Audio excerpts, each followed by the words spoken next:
अंजने, ये अचानक क्या हो गया प्रिय?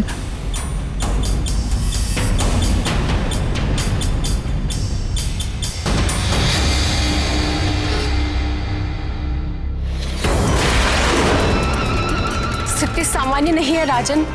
महारानी को तत्काल उपचार की आवश्यकता है। हमें तुरंत ही नगर की ओर लौटना चाहिए।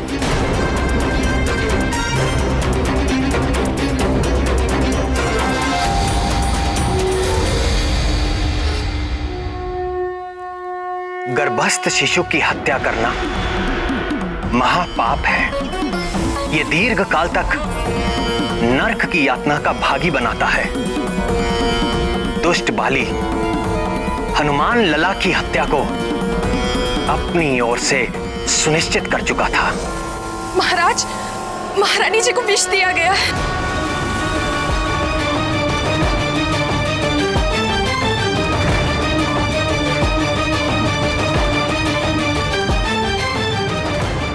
फिर क्या हुआ नाथ? फिर जो हुआ उसकी अपेक्षा किसी ने ना की थी। जाओ, कोई शीघ्र ही राजवैद्य को बुला कर लाओ।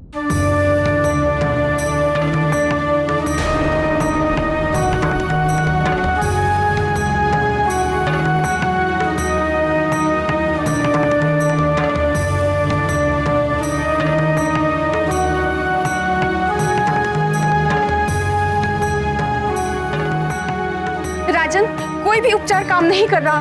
न जाने क्या होने वाला है। क्या होने वाला है? कुछ नहीं होने वाला है। कुछ नहीं हो सकता मेरी अंजना और मेरे पुत्र को। तुम खड़े खड़े देख क्या रही हो? चवर डुलाओ महारानी को।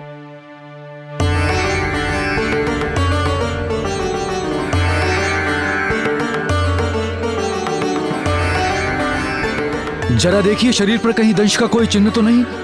जी महाराज।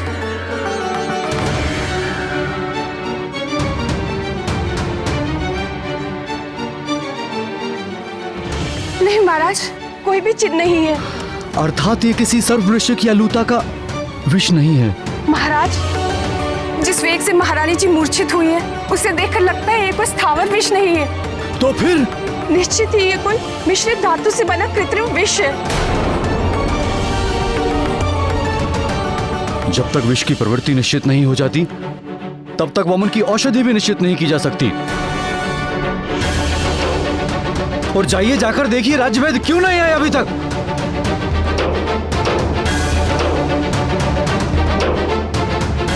अब क्या करे राजन?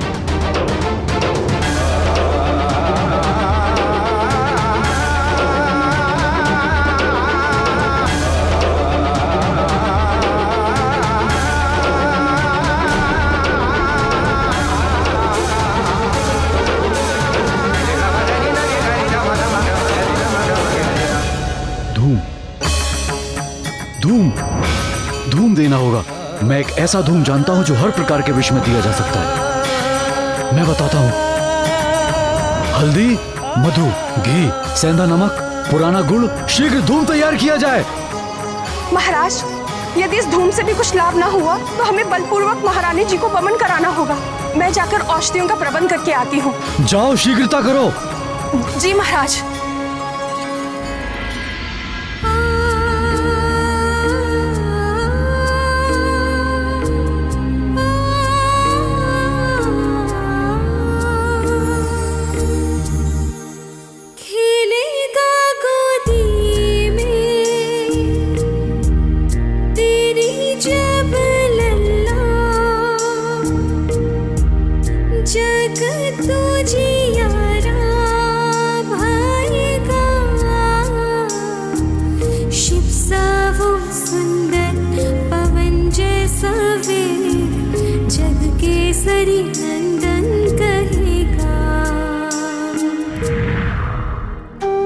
तुम अपनी परीक्षा में सफल हुई पुत्री अंजना। तुम्हारा होने वाला पुत्र समस्त संसार में अपने बल और पराक्रम के कारण विख्यात होगा, परम भक्त होगा।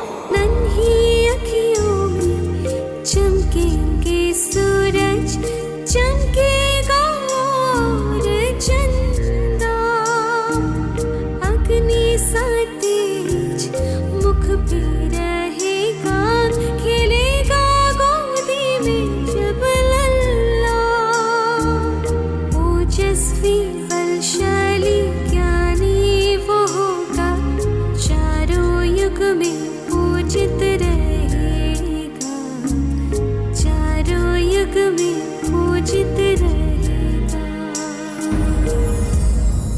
अंजने, आंखें खोलो अंजने, तुम शीघ्र ही स्वस्थ हो जाओगी प्रिय।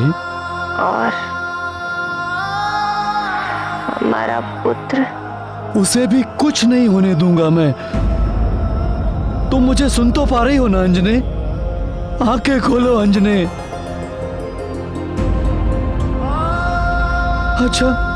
अच्छा ये बताओ, हमारा होने वाला पुत्र कैसा होगा प्रिय?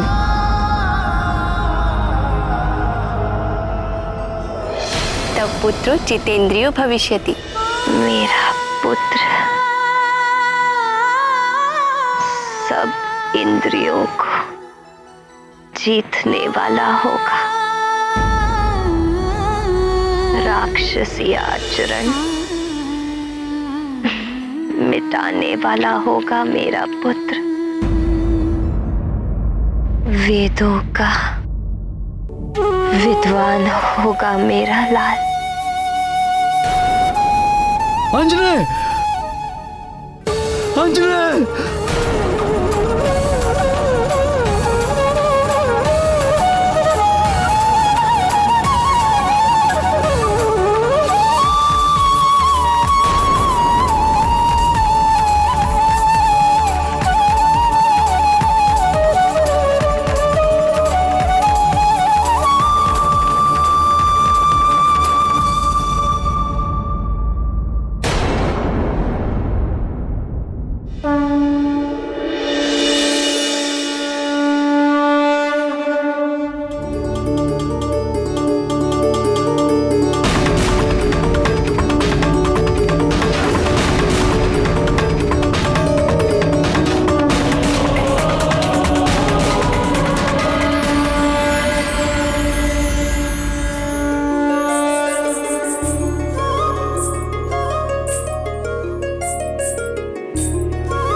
मैं वामन की औषधियां ले आई।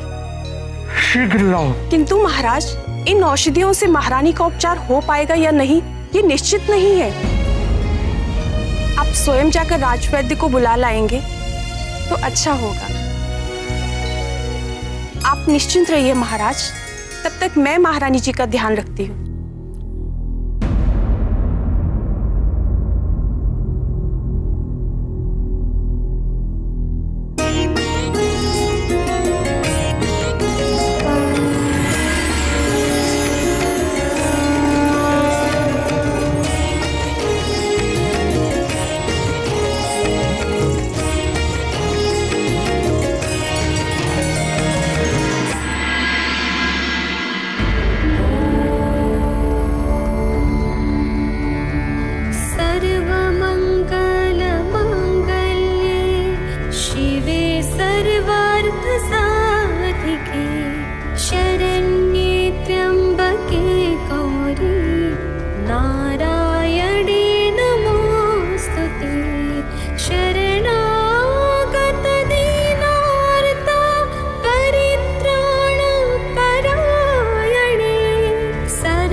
सर्वशक्ति समन्विते भयेभ्यस्त्राहि नो देवी दुर्गे देवी नमोस्तुते।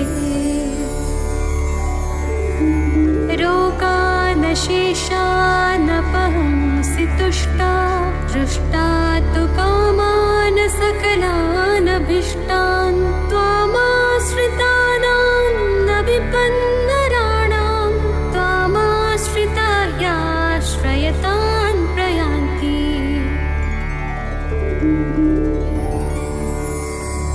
सर्वबाधा प्रशमनं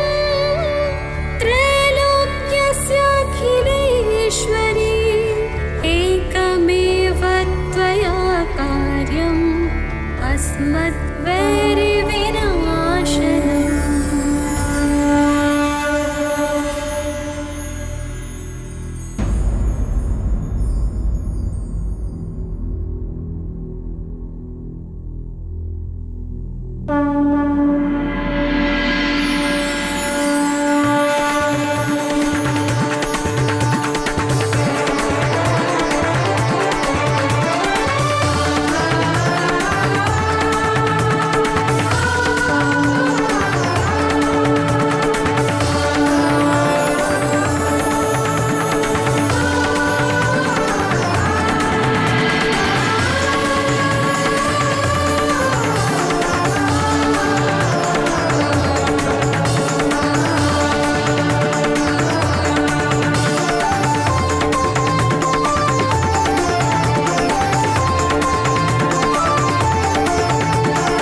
स्वामी, आप?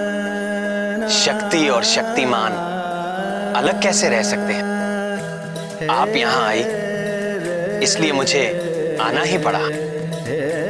जगत प्रसिद्ध है कि सारे जीव आपकी सेवा करते हैं और आप अपने समस्त ऐश्वर्य से केवल मेरी सेवा करती हैं। किंतु आज तो आपने एक परिचारिका की भांति सेवा करते हुए सारी रात बिता दी। ये क्या रहस्य है देवी? आपके लिए क्या रहस्य है जगदीश्वर? अंजना और उसके अजन्मे पुत्र की रक्षा करना तो मेरा परम धर्म है।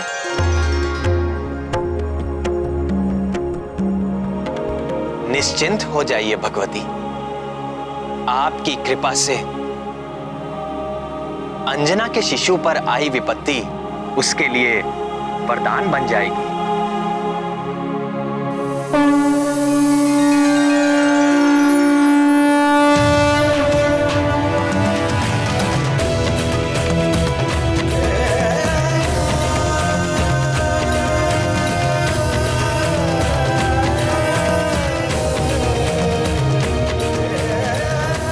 और आगे भी आने वाली बाधाएं आपके आशीर्वाद से आपके प्रिय आंजने के लिए सफलता का द्वार बन जाएंगे।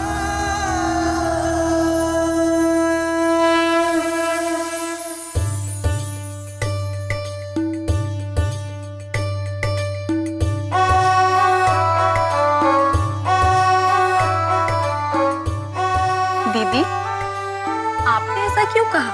अंजना और उसके पुत्र की रक्षा करना आपका परम धर्म है। जो मेरे स्वामी के संकट हरने के लिए जन्म ले रहा है, उसके संकट हरने का धर्म मेरा ही तो है।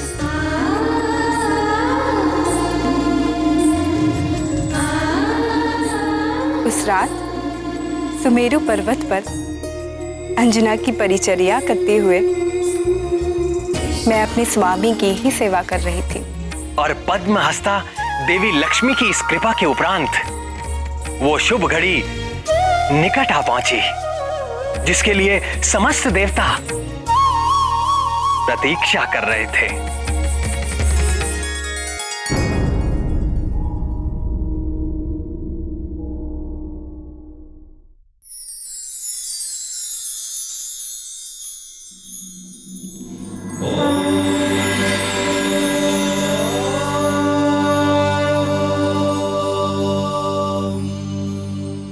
उठो अंजना।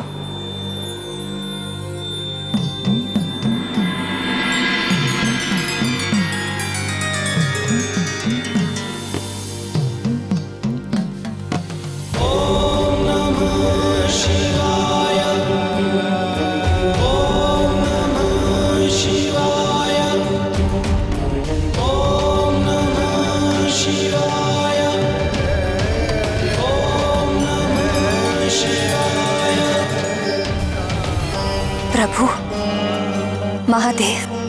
चकित ना हो अंजना, ये तुम्हारा ही पुत्र है।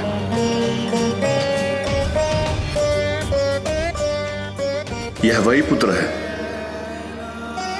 जिसके जन्म के हेतु तुम्हें देवलोक से पृथ्वी पर आना पड़ा। यह वही पुत्र है जिसके जन्म की प्रतीक्षा में तुमने दीर्घकाल तक निसंतान रहने का दुख सहन किया। यह वही पुत्र है जिसे पाने के लिए तुमने 12 वर्षों तक कठिन तपस्या की थी। यह वही पुत्र है अंजना जो कमल नयन भगवान विष्णु के नर अवतार में परम सहयोगी बनने के लिए जन्म ले रहा है। तुम्हारे इस पुत्र के कारण युगों युगों तक तीनों लोगों वानराज केसरी और तुम्हारा यशगान होगा। इस पुत्र के माध्यम से मैं स्वयं अपना तेज तुम्हें सौंप रहा हूं। ये लो, संभालो अपना पुत्र।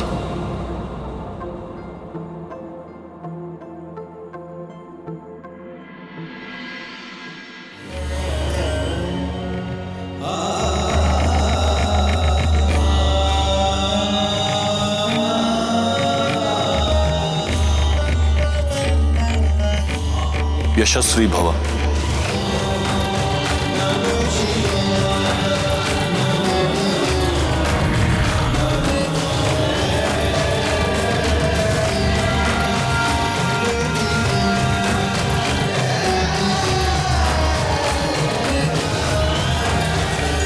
महादेव, भोलेनाथ, क्या हुआ अंजने? तुम ठीक तो हो? महादेव आए थे, मेरी गोद में दिया उसे स्वयं अपने हाथों से। किसे?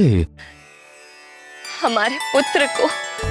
इसका अर्थ जो स्वप्न हमने साथ मिलकर देखा था वो सत्य होने वाला है प्रिय।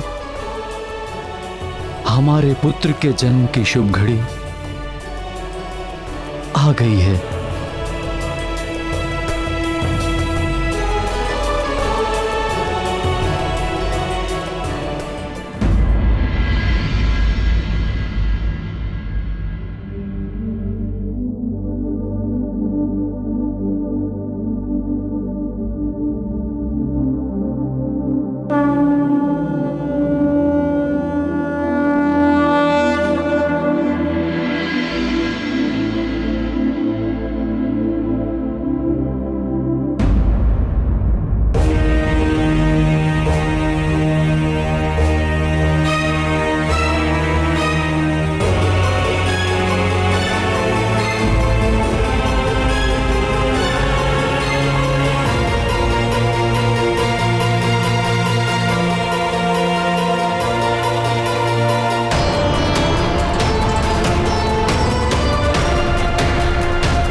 चैत्र शुक्ल पूर्णमासी मघा नक्षत्र मंगलवार संकट मोचन महाबली हनुमान का मंगलकारी जन्म हुआ।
अंजने,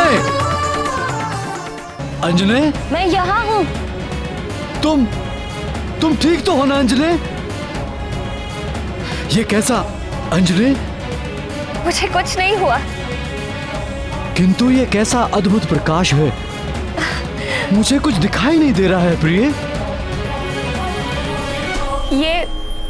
ये हमारे पुत्र का तेज है।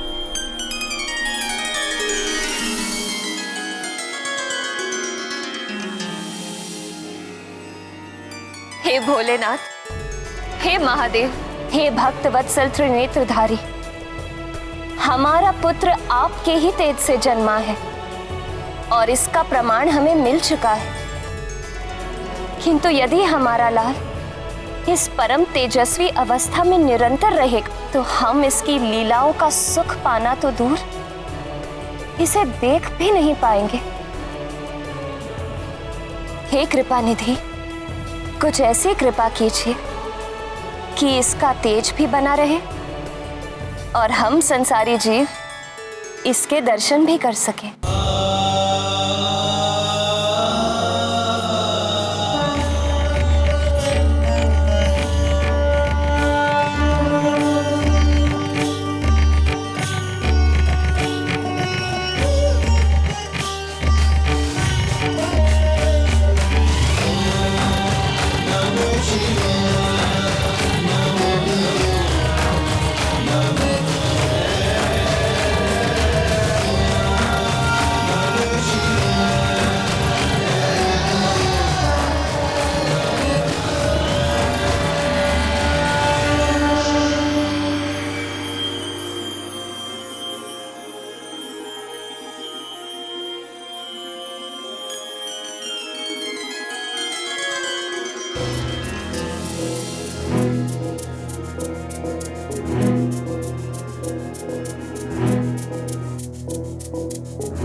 12 वर्षों की कठिन तपस्या और उससे भी अधिक वर्षों की प्रतीक्षा के पश्चात उन्हें पुत्र मिला था। केसरी और अंजना के लिए सब कुछ जैसे स्वप्न था, वो मधुर स्वप्न जो उन दोनों ने मिलकर देखा था और साकार होकर उनके सामने आ गया था।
उनके उस अपार आनंद का सारा श्रेय तो दीदी आपको ही जाता है।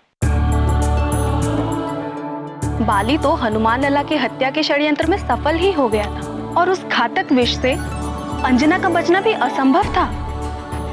यदि आपने वैकुंठ से आकर उन दोनों की रक्षा न की होती तो केसरी और अंजना यह पुत्र सुख कभी न ले पाते और समस्त संसार संकट मोचन महाबली हनुमान जैसे भक्त और योद्धा से वंचित हो जाता। देवों की, मनुष्यों की, संतों की और पृथ्वी की कितनी बड़ी हानि हो जाती। आपको शत शत धन्यवाद है भगवती।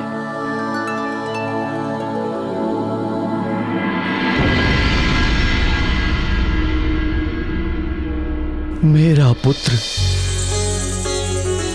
मेरा अपना पुत्र, हमारा पुत्र,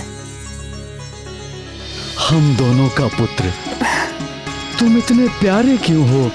कितना सुंदर है ये, कितना प्यारा। मैंने इतना सुंदर शिशु आज तक नहीं देखा। सभी माता पिता को ऐसा ही लगता है। नहीं नहीं, सच अंजनी, देखो इसमें कुछ विशिष्ट बात है। कितना अद्भुत है ये, कितना सुंदर, कितना प्यारा। क्या तुमने कभी देखा है इतना सुंदर शिशु? नहीं देखा। तुम बहुत ही असाधारण हो, किंतु मैं ऐसे किसे किसे कहकर क्यों पुकार रहा हूं? हमें अपने पुत्र को कोई नाम देना चाहिए। किंतु परंपरा के अनुसार नाम तो नामकरण के समय ही रखा जाएगा। हाँ, किंतु नामकरण के पूर्व एक गुप्त नाम रखने की भी जो परंपरा है। तो क्या नाम रखें इसका? मैं बताऊं उनका क्या नाम रखा गया होगा? महातेजा, क्योंकि जन्म लेते ही उनके शरीर से निकला वो दिव्य तेज तीनों लोकों में फैल गया था। नहीं नहीं, उनका नाम रहा होगा महोदर, क्योंकि हनुमान के गर्भ में आते ही अंजना की भूख और भी अधिक बढ़ गई थी। मेरे विचार से तो ये दोनों ही नाम नहीं हो सकते थे। क्यों नहीं हो सकते? क्योंकि सब कुछ संभव हुआ महादेव के आशीर्वाद के कारण। फिर तो निश्चित ही हनुमान लाला का नाम शिवदत्त रखा गया होगा, या फिर रुद्रांश। वायुदेव के नाम पर भी तो उनका नाम हो सकता है, जैसे कि पवन पुत्र। नहीं नहीं, प्रथम नाम होगा, वो भी गुप्त नाम।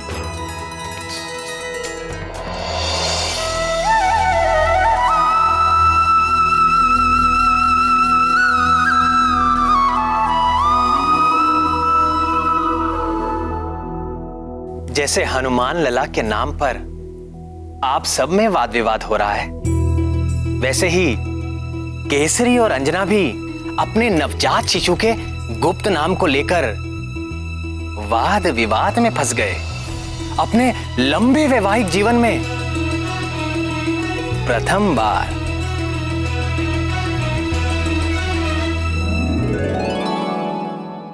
अरे तो फिर क्या नाम रखें अपने पुत्र का?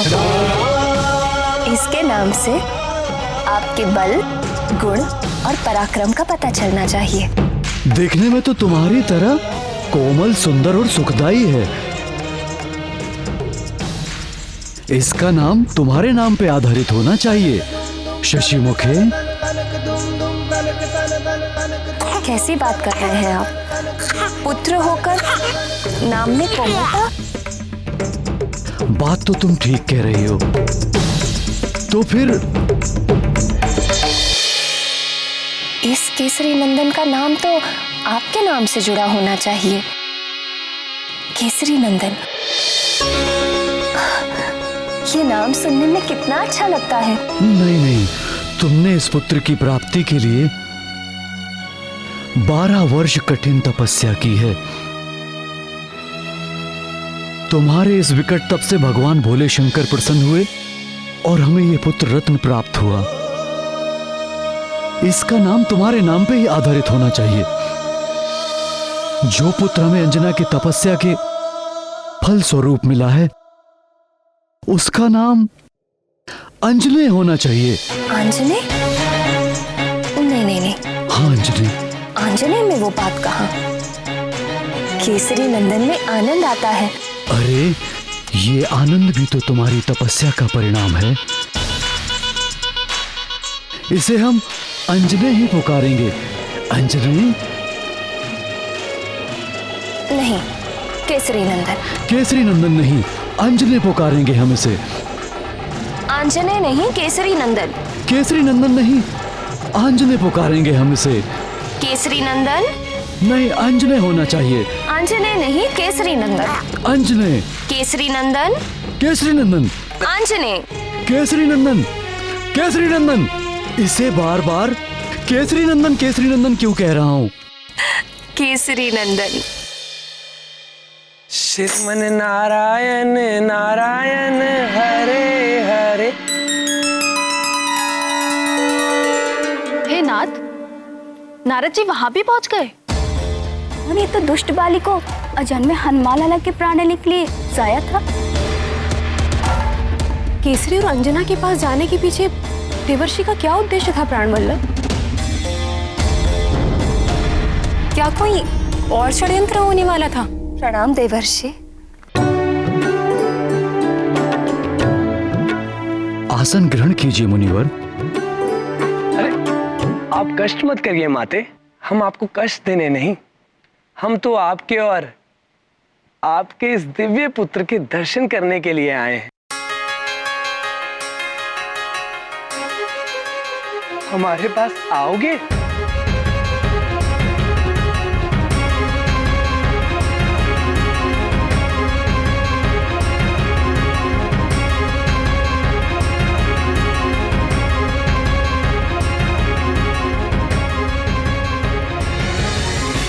काल कर्म गुण दोष सुभाऊ, कछु दुख तुम्हें त्याप ही काऊ।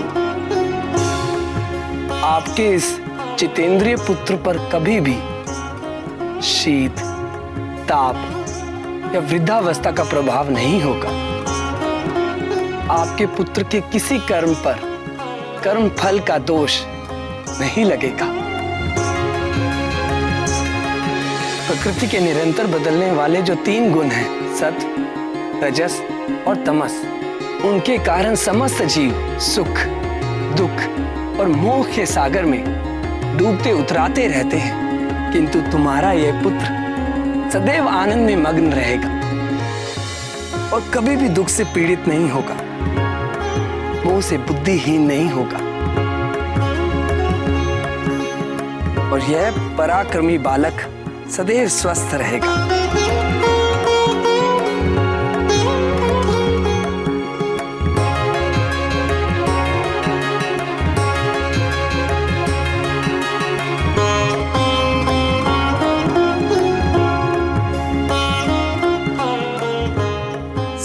सर्व माया विभंजक, अर्थात सारी मायाओं को तोड़ने वाला।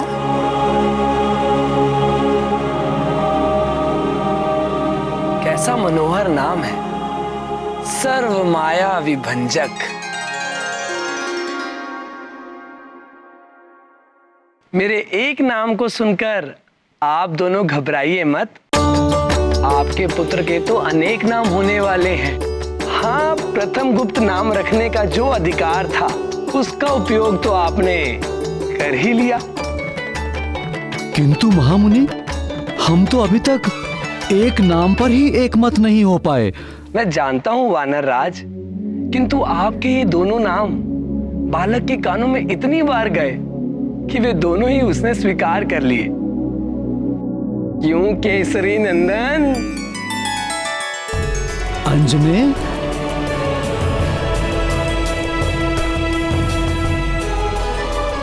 समस्या केवल एक है, आपके ये दोनों नाम गुप्त नहीं रहे। जहां नारद की उपस्थिति हो वहां कोई भी बात गुप्त कैसे रह सकती है। भजमन नारायण नारायण हरे हर। तुम्हारे इस विलक्षण बालक के ज्ञान, भक्ति व पराक्रम के दोनों नाम सारे जगत में और युगों युगों तक केसरी और अंजना के नामों का बार बार उच्चारण करेंगे।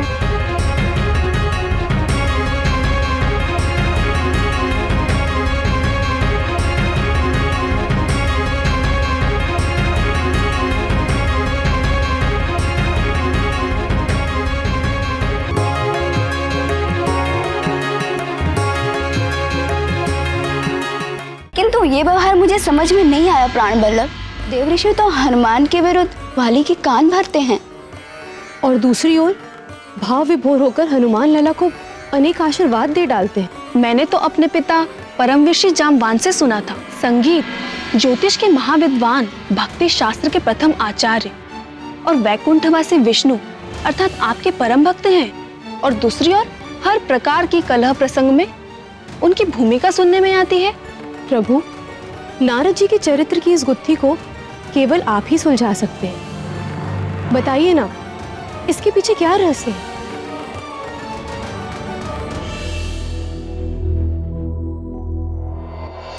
श्रद्धेय नारद जी, सृष्टिकर्ता ब्रह्मा जी के 17 मानस पुत्रों में से एक है। ये 17 पुत्र मानसिक संकल्प मात्र से ब्रह्मा जी ने अपने शरीर के विभिन्न अंगों से उत्पन्न किए।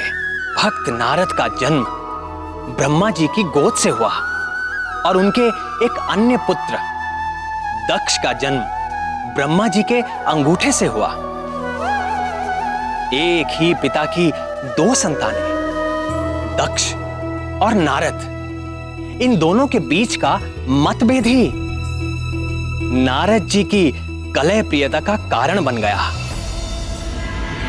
भजमन नारायण नारायण हरे। पूर्व कर्मों के कारण नारद जी के मन में संसार के प्रति वैराग्य जागा हुआ था।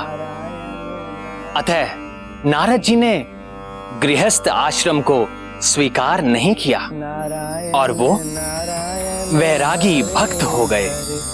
प्रजापति दक्ष अपने पिता ब्रह्मा जी की आज्ञा मानकर गृहस्थ हो गए और सृष्टि का विस्तार करने में उनकी सहायता करने लगे। किंतु दक्ष को प्रजाओं की सृष्टि व पालन करते हुए अपने पद का झूठा अहंकार हो गया।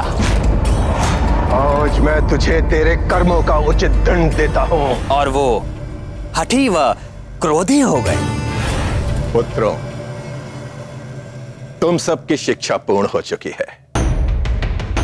अब मेरी इच्छा है कि तुम सब विवाह कर लो और गृहस्थ हो जाओ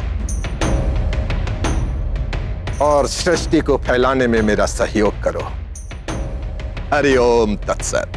किंतु पिताजी, हमारे बड़े भाइयों ने सन्यास का मार्ग चुना और हमारे मन में भी दुविधा है। दुविधा? कैसी दुविधा? पिता की आज्ञा मानना तुम्हारा परम धर्म है और उसी में तुम्हारा परम कल्याण भी, यही शास्त्र कहते हैं। हरिओम तत्सत। किंतु तात नारद तो कहते हैं। उस कपटी का नाम भी मत लो।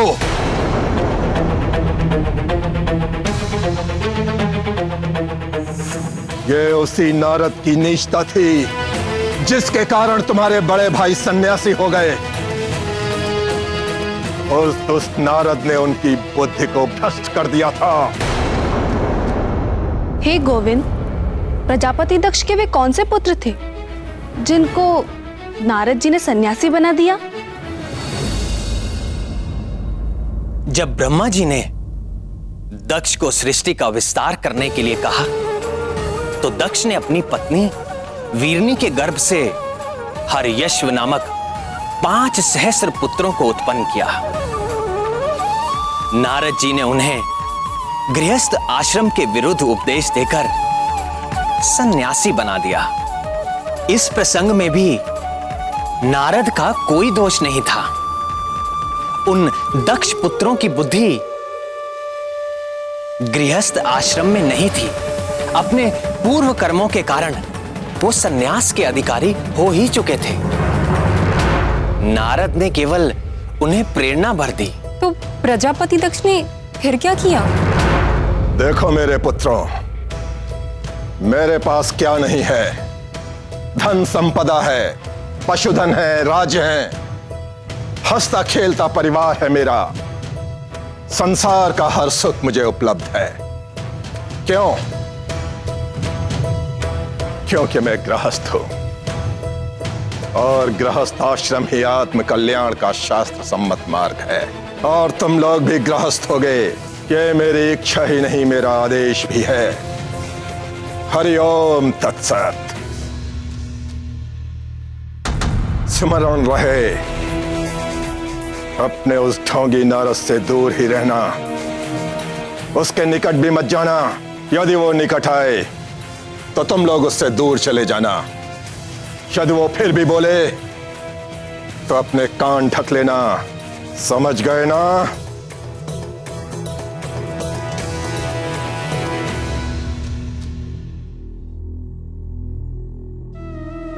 कहीं नारद जी उन्हें भी समझाने तो नहीं आ पहुंचे? श्रीमन नारायण नारायण हरे हरे, भजमन नारायण नारायण हरे हरे। ये कैसा व्यवहार है भतीजों? ना नमस्कार, ना प्रणाम, ना आदर, ना कोई सत्कार। क्या प्रजापति दक्ष ने तुम सबको यही शिक्षा दी है? जी, पिताजी ने हमें यही शिक्षा दी है। उन्होंने कहा है कि आपसे दूर रहें और आपके निकट भी ना जाएं। और यदि आप निकट आए तो हम दूर चले जाएंगे। और फिर भी आप बोलें तो अपने कान ढक लें।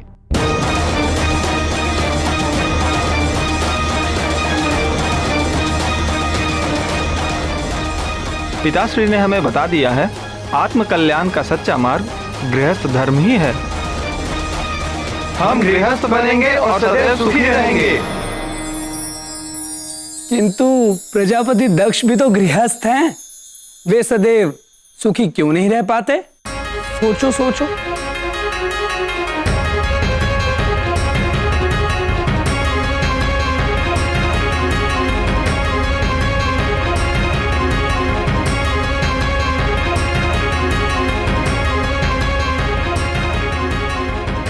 क्या तुमने उन्हें कभी क्रोध में या दुखी देखा है? पिताजी तो आज ही क्रोधित हो गए थे। पिताजी तो प्रतिदिन क्रोध करते हैं। क्रोध तो उनका स्वभाव बन चुका है। फिर तो दुखी और शुभ भी होते होंगे। होते हैं। यदि उनकी बात प्रमाणित होती तो क्या उनके साथ ऐसा हो सकता था?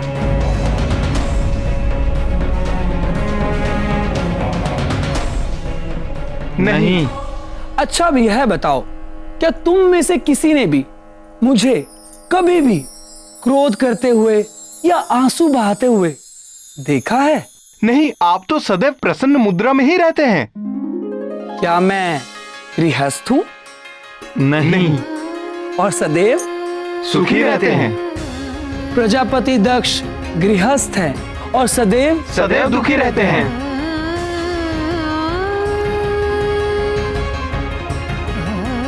क्या रहस्य है तात, हमें भी समझाइए। वैराग्य, इच्छाओं से मुक्त होते ही व्यक्ति के सारे दुख समाप्त हो जाते हैं। ऐसा नहीं कि वैवाहिक व्यक्ति सदैव दुखी ही रहेगा, पर साधारण मनुष्यों के लिए विवाह करना और सुख भी पाना बड़ा ही कठिन है।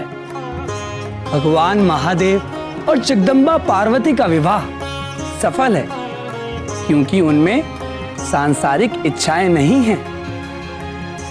उनसे उपजने वाले लोभ, मोह और क्रोध जैसे भाव नहीं हैं। उनके पवित्र आदर्श का जो दंपति पालन करते हैं वे सदैव सुखी रहते हैं, जैसे महर्षि अत्रि और सती अनसुईया। यदि तुम लोग स्वयं को उनके समान ज्ञानवान मानते हो तो कर लो विवाह, और यदि अभी तुम्हारे भीतर ज्ञान का पूरा प्रकाश नहीं हुआ है तो सावधान, सोच समझकर करना विवाह। अतः मेरे भतीजों, मैंने तुम्हें दोनों मार्गों का लाभ और हानि बतला दिया है। जिसको जो भाता है चुन ले और हरि भजन करे। श्रीमन नारायण नारायण हरे हरे, भजमन नारायण नारायण हरे हरे।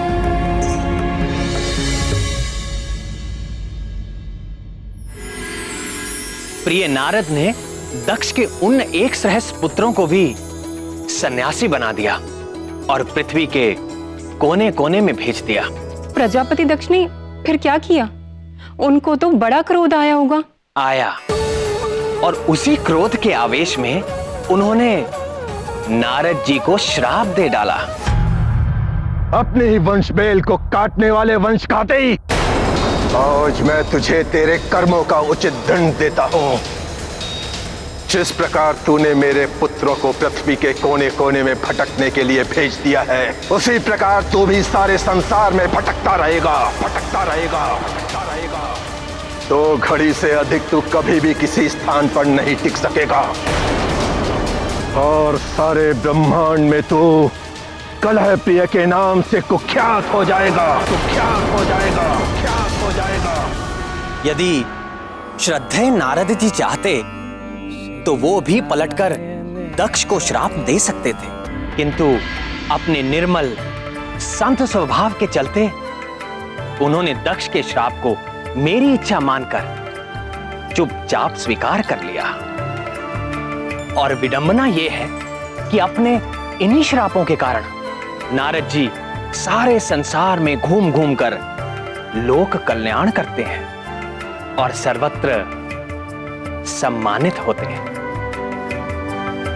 किसी भी कर्म का चरित्र उसके परिणाम से उजागर होता है। नारद जी जो भी करते हैं उसका परिणाम सदैव लोक कल्याण ही होता है। नारद जी अपने समर्पण और भक्ति के कारण अनेक प्रकार की शक्तियों से संपन्न है। वे भूत व भविष्य की भी ज्ञाता है।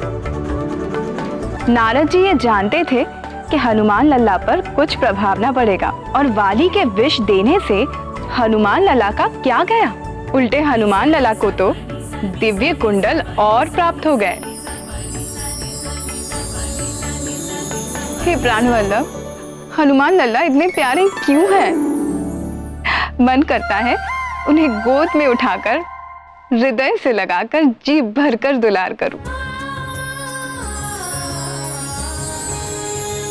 कुछ बालक होते ही ऐसे हैं जो हर देखने वाले का हृदय हर लेते हैं। बधाई हो महारानी जी, बधाई हो महाराज। देखो पुत्र, ये है दाई माँ।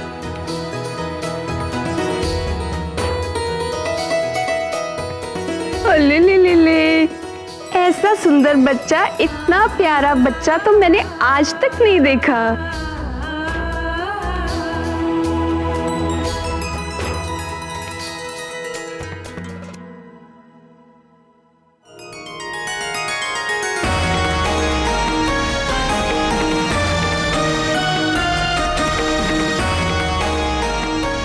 आज मैं बहुत प्रसन्न हूँ। हम चाहते हैं हमारी इस प्रसन्नता में सारा नगर सम्मिलित हो। सारे नगर को दीपमाला, पुष्पावली और तोरणों से सजाया जाए। मंदिरों और भवन की विशेष तौर से सज्जा की जाए। आगामी 1.25 मास तक प्रत्येक दिन उत्सव आयोजित किया जाए। कोई भी व्यक्ति भूखा, उदास और दुखी ना हो। प्रत्येक दिन राजभवन में सर्वसाधारण के लिए राजभोग की व्यवस्था की जाए। नाथ, मेरी एक इच्छा थी। आज्ञा प्राणेश्वरी। मैंने सुना है कि माता को गर्भकाल के वक्त जो व्यंजन पसंद आते हैं उनका संबंध शिशु से होता है, और गर्भ अवस्था में मुझे क्या अच्छा लगता था ये तो आप जानते ही हैं। खीर, खीर बहुत पसंद है हमारे लाल को।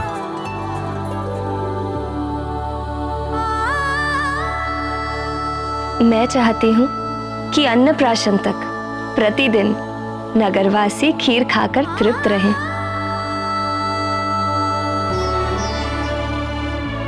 और यदि हमारे लाल ने तुम्हारी ही तरह भूख का प्रदर्शन किया तो अन्नप्राशन के पश्चात किसी और के खाने के लिए खीर बचा ही नहीं करेगी, क्योंकि सारी तो यही खा जाएगा।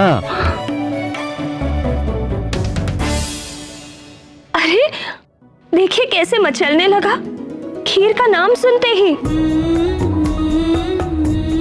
दूंगी दूंगी, तुम्हें भी खीर दूंगी, किंतु अन्नप्राशन के बाद।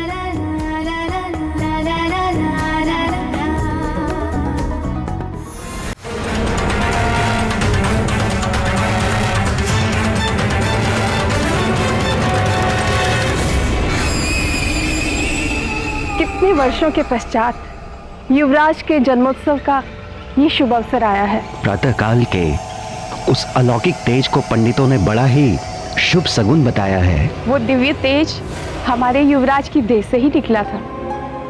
क्या? तब तो निश्चित ही किसी दिव्यात्मा ने अवतार लिया है हमारे युवराज के रूप में।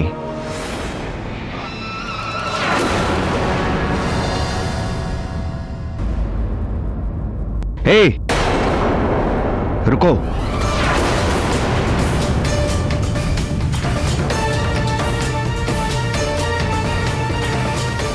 लो भाई, मुंह मीठा करो, खीर खा लो। अरे संकोच मत करो, तुम जानते नहीं हो क्या, युवराज ने जन्म लिया है। ले लो।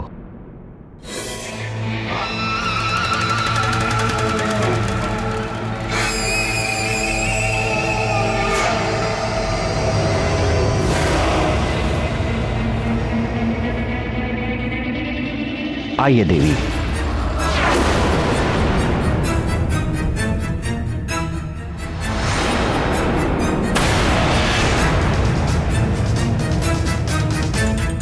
अब तो खीर से घृणा हो गई है। एक बार बच गया, पर मुझ महानतम का वार व्यर्थ नहीं जाएगा हर बार।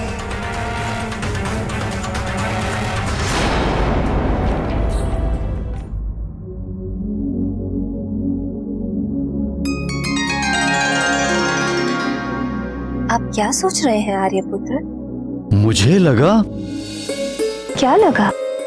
प्रातःकाल से आंजने मुझे कुछ भारी लगा। ऐसी बात ना कीजिए, शिशु को माता पिता की दृष्टि ही लग जाती है।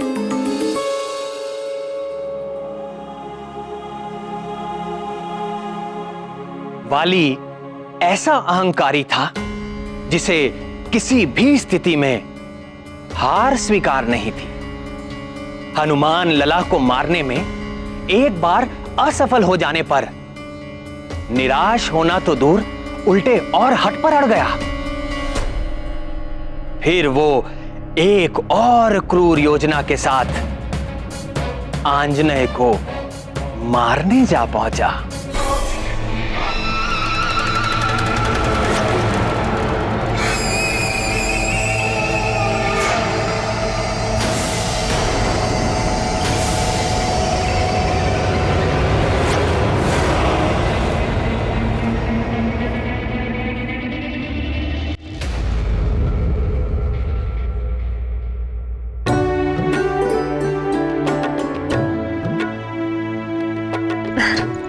लाइए, केसरी नंदन को मुझे दे दीजिए। इनके स्नान का समय हो गया है। अभी नहीं जाना, अभी तो हमारे साथ खेलेंगे।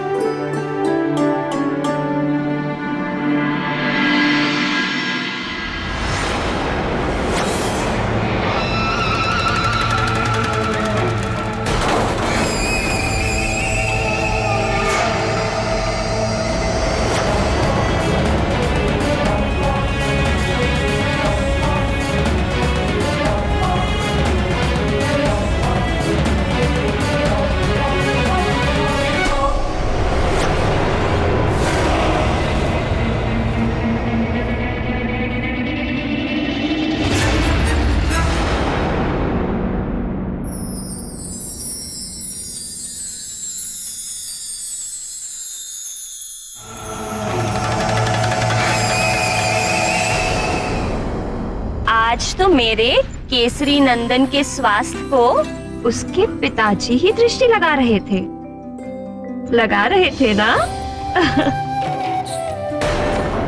कोई बात नहीं, अब मैं सारी दृष्टियों का उपचार किए देती हूँ। अब मेरे प्यारे लाल को नहीं लगेगी कोई दृष्टि, आशीष देती सारी सृष्टि। ममता प्रेम की जो वृष्टि, अब न लगेगी कोई कुदृष्टि।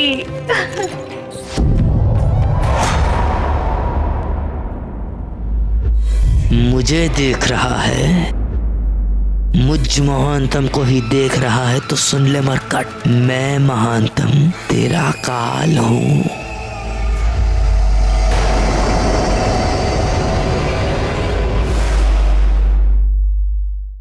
दूर हट।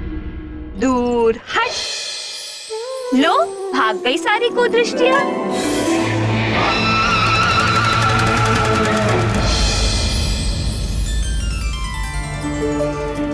महारानी जी, युवराज को द्रोणी में नहलाइए ना, सुविधा होगी।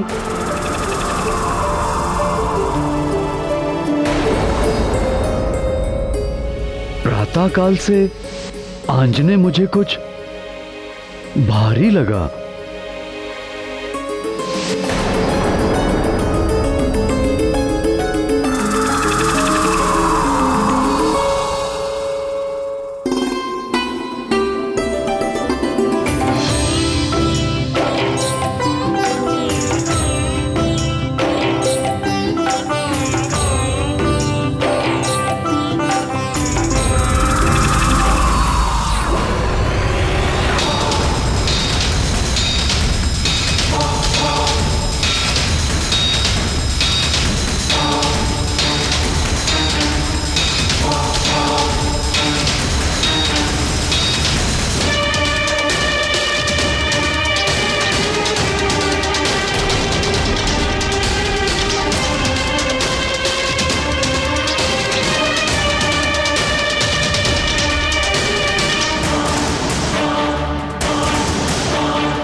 शंभू,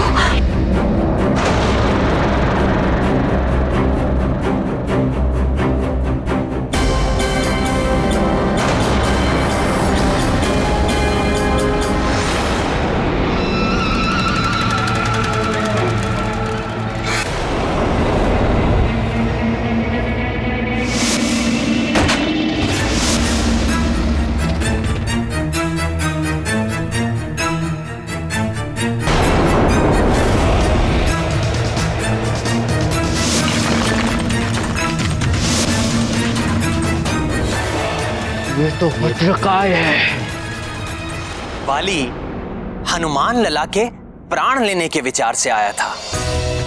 उनके प्राण लेना तो दूर, उल्टे उन्हें दो नए नाम दे बैठा, वज्रकाय और मरकट। मरकट शब्द का अर्थ है तो वानर ही, किंतु ये वानर जाति के लिए एक अपशब्द है। किंतु भक्त शिरोमणि हनुमान के स्वीकार कर लेने से ये नाम भी पवित्र हो गया।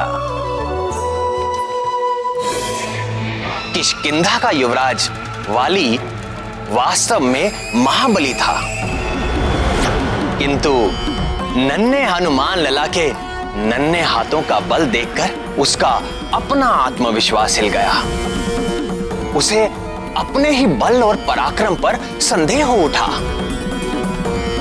और हनुमान की तुलना में अपने बल को पुनः आंकने के लिए वो यहां वहां अपनी शक्ति का परीक्षण करने लगा।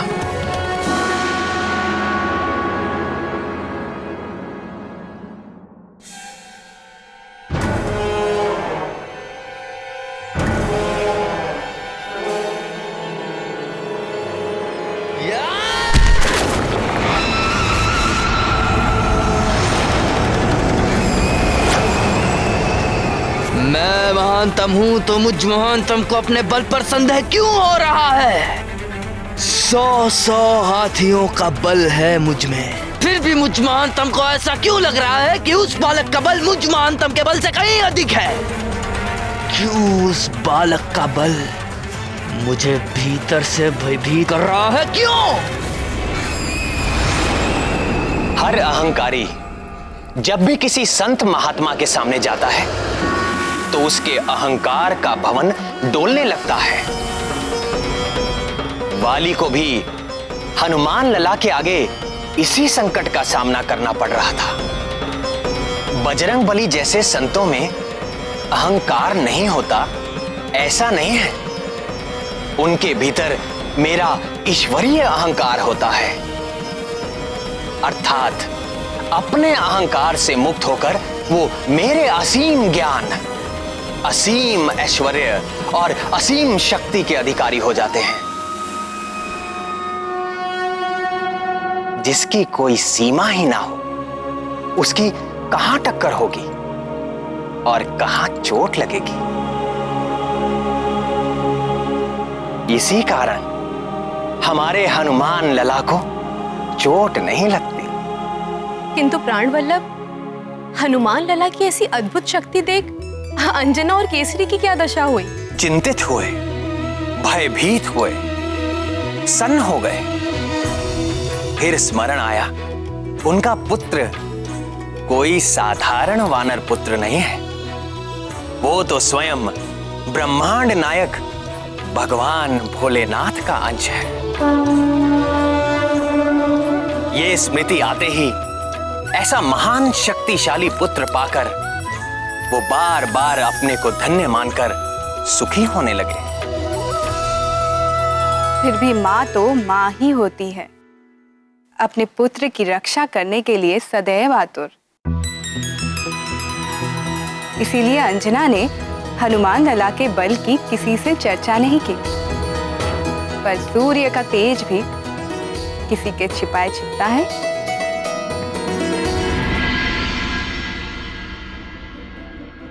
बाल सवर गए, केश के सारे निकल भवर गए, लाल लंगोट करे है धारण, नारद के सब माया निवारण। नारद जी ने आपको क्या कहा था? स्मरण है? दूर कर दे जो सब माया। ना ना ना ना, ये तो ऐसा नहीं है, ये तो माया डालने आया है। है ना?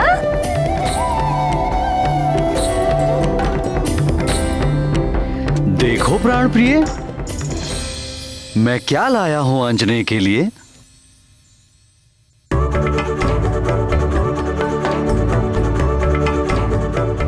अरे देखो देखो देखो,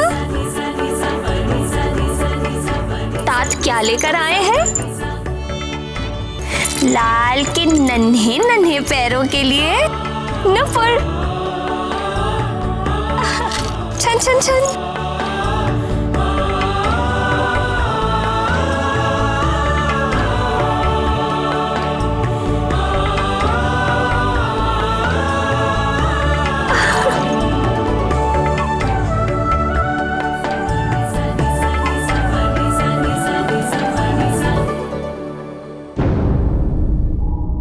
क्या कर रही हो प्रिय? देखिए ना, ये कंठहार खुल ही नहीं रहा और ये कुंडल भी। आप इन्हें खोल देंगे? कंठार कुंडल तो यहाँ पड़े हैं। ये तो आप लेकर आए हैं। ये जो इसके कंठ में है, इसके कर्ण में जो है, मैं उनकी बात कर रही हूँ।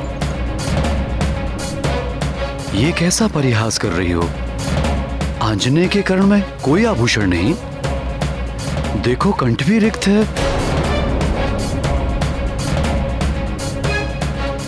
आप मेरे साथ ठिठोली कर रहे हैं?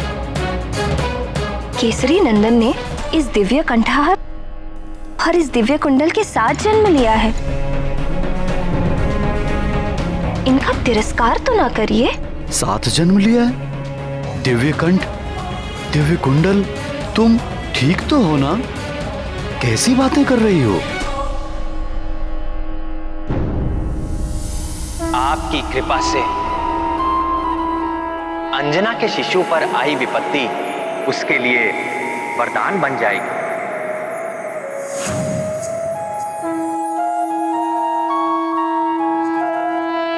अगर ये वास्तविक है तो मुझे क्यों नहीं दिखाई दे रहा? ये दिव्य कर्ण और 2 कुंडल ना कभी दिखाई दिए थे, ना दिखाई दे रहे हैं।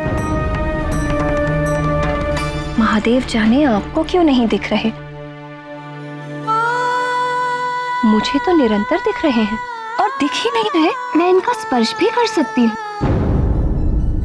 मेरे लिए ये दिव्य आभूषण उतने ही वास्तविक हैं जितने आपके द्वारा लाए ये आभूषण। तुम्हें अवश्य कुछ हो गया है प्राणप्रिय। तुम्हारा स्वास्थ्य ठीक नहीं है। कहीं वो विष का दुष्प्रभाव तो नहीं? हे शिव शंकर, अब आप मुझे विक्षिप्त समझ रहे हैं। मुझे कुछ नहीं हुआ है, आप ही को कुछ हो गया है। आप मुझ पर अविश्वास कर रहे हैं। प्रणाम। देवगुरु बृहस्पति का शुभ आगमन हुआ है। युवराज को आशीर्वाद देने के लिए पधार रहे हैं।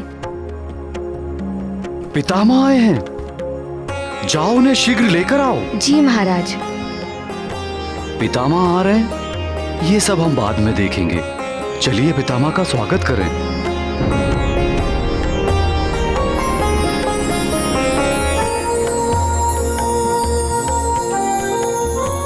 कल्याण हो वत्स।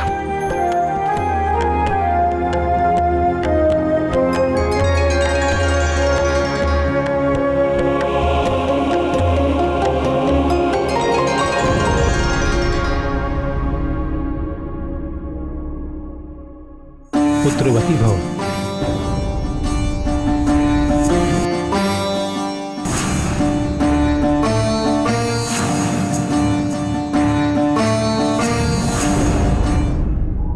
देवगुरु बृहस्पति को देखते ही अंजना की देह में एक झुरझुरी सी दौड़ गई।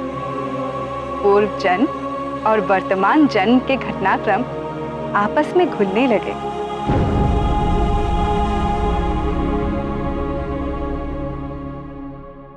क्या हुआ पुत्री? इतनी चिंतित क्यों हो?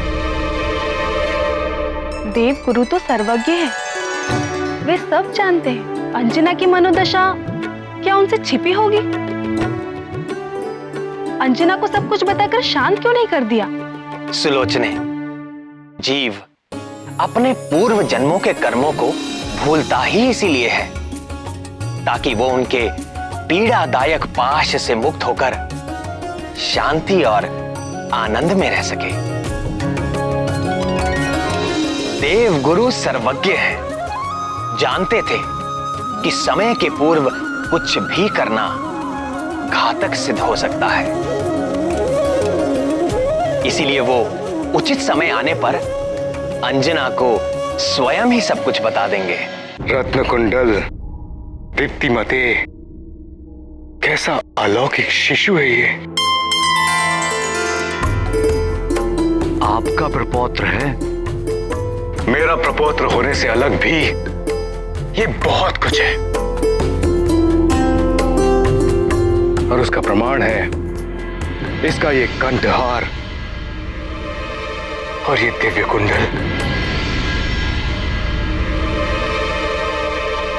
मुझे कुछ हो गया है पितामह। मुझे ना तो ये कंठहार दिख रहा है और ना ही दिव्य कुंडल। चिंतित न हो पुत्र, इसका ये कंठहार और ये दिव्य कुंडल पृथ्वी वासियों में केवल उसकी माता ही देख सकती है। तुम्हारे अतिरिक्त जो भी इन कुंडलों को देख सकेगा वही तुम्हारे पुत्र का वो गुरु और स्वामी है। राम राम राम श्री राम राम राम राम राम राम राम श्री राम राम राम राम राम राम राम श्री राम राम राम राम राम राम राम श्री राम। जिसकी सहायता के लिए तुम्हारे दिव्य लाल का जन्म हुआ है।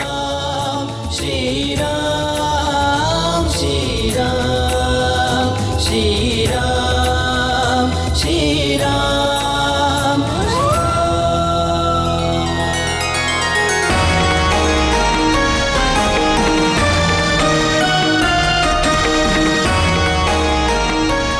तुम्हारा वानर कुल में जन्म लेना सार्थक हुआ पुत्री। तुम्हारे पुत्र के साथ तुम्हारी कीर्ति भी युगों युगों तक गाई जाएगी। कल्याण।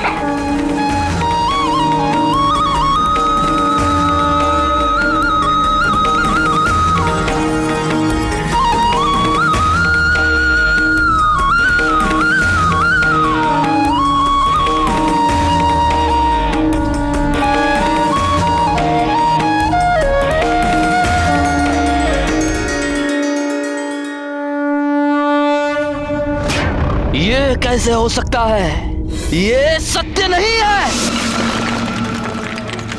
एक नवजात शिशु के गिरने से चट्टान नहीं टूट सकती। चट्टान पे गिरने से हड्डी पसली टूट जाती है, किंतु चट्टान नहीं टूटती। अर्थात मैं जागते हुए स्वप्न देख रहा था, मुझे धोखा हुआ था। नहीं, ये धोखा नहीं था। मुझ महानतम की आंखें धोखा नहीं खा सकती। अर्थात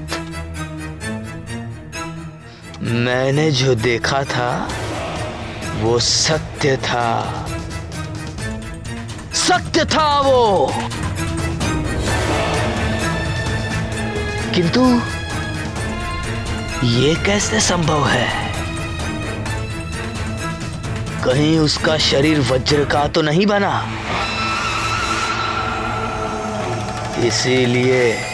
इसीलिए मेरे दिए हुए विष का विष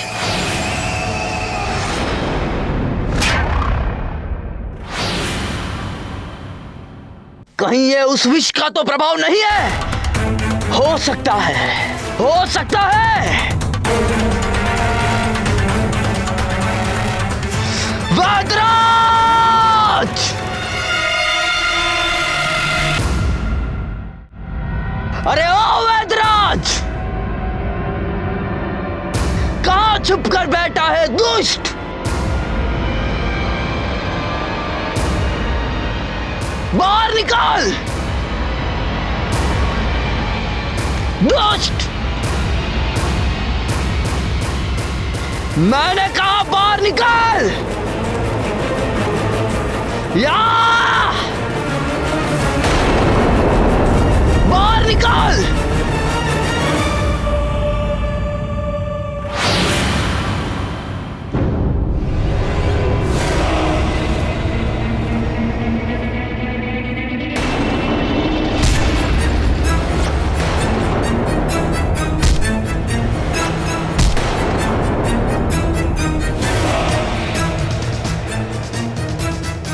या तूने मुझ महानतम के साथ छल किया। क्या मांगा था मैंने तुझे? एक ऐसा विष जिसे खाकर तत्काल मृत्यु हो जाती है। मरण आया और तूने मुझे क्या दिया? कौन सा चमत्कारी चूर्ण था वो? बता, नहीं तो आज मुझ महानतम के हाथों तेरी मृत्यु निश्चित है। बोल!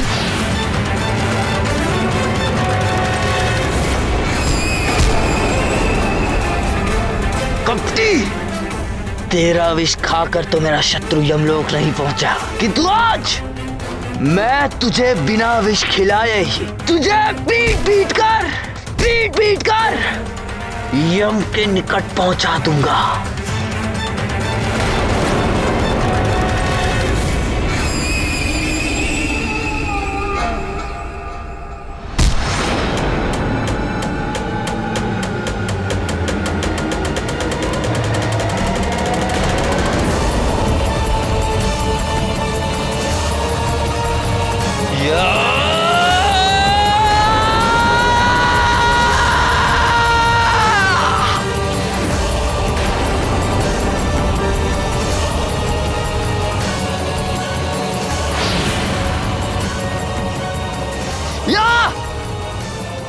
इस विद्रोही ने मेरे साथ छल किया है, छोड़ दो मुझे, छोड़ दो। कुछ बोलने का अवसर ही नहीं दे रहे हैं, पीटते जा रहे हैं केवल। वो तो ऐसा भयंकर विष बना था जिसके स्पर्श मात्र से मेरी ये स्थिति है कि मैं अब तक तीव्र ज्वर से पीड़ित हूं। और आप कह रहे हैं कि उसने अपना कार्य नहीं किया।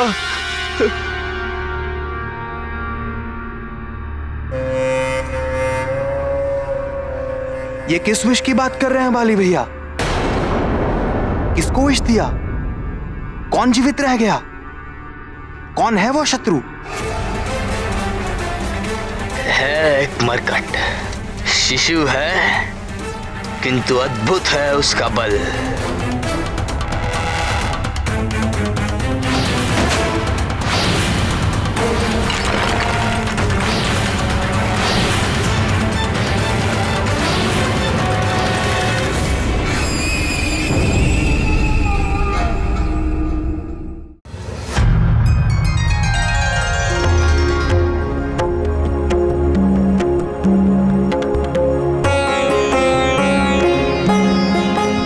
लीजिए पितामह, आपके लिए। सौभाग्यवती भव।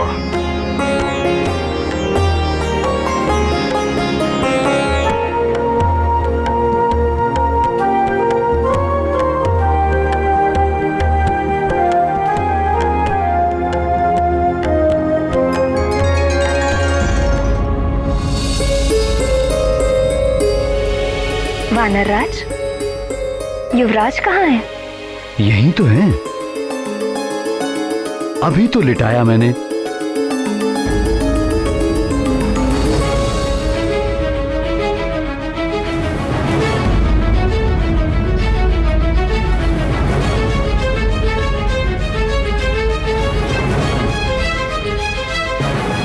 अभी तो यही थे, क्षण भर का समय भी नहीं हुआ, कहां चले गए? किसी ने मेरे लाल को देखा क्या? कहां जा सकता है? किसी ने तो लिया होगा, अदृश्य तो नहीं हो सकता। देखिए कहीं पलंग से नीचे तो नहीं गिर गया।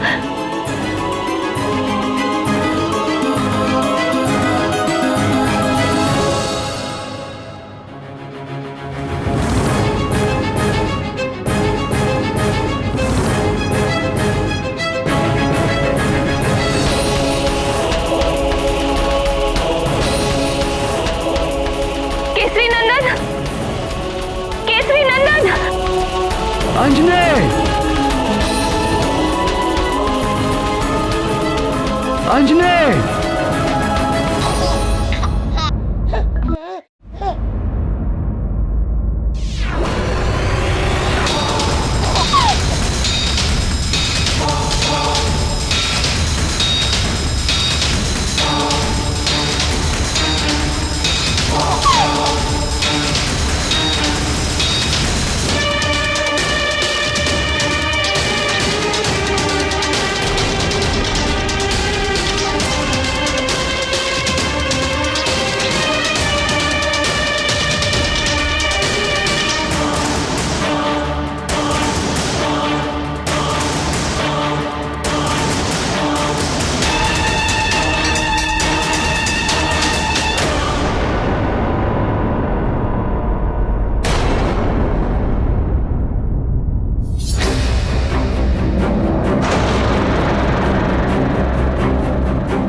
सा चमत्कार है प्राणवल्लभ?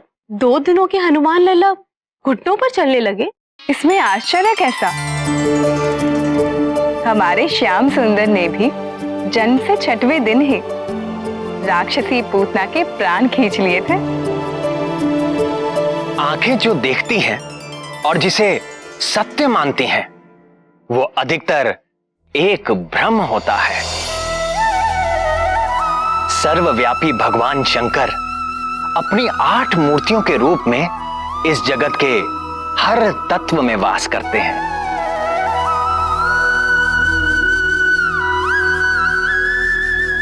आकाश, अग्नि, जल, वायु और पृथ्वी रूपी 5 महाभूतों में वास करते हुए उनका नियंत्रण करते हैं। और इसके अतिरिक्त महादेव रूप से चंद्रमा में, ईशान रूप से सूर्य में और पशुपति रूप से समस्त पशुओं अर्थात जीव जंतुओं के भीतर रहते हैं।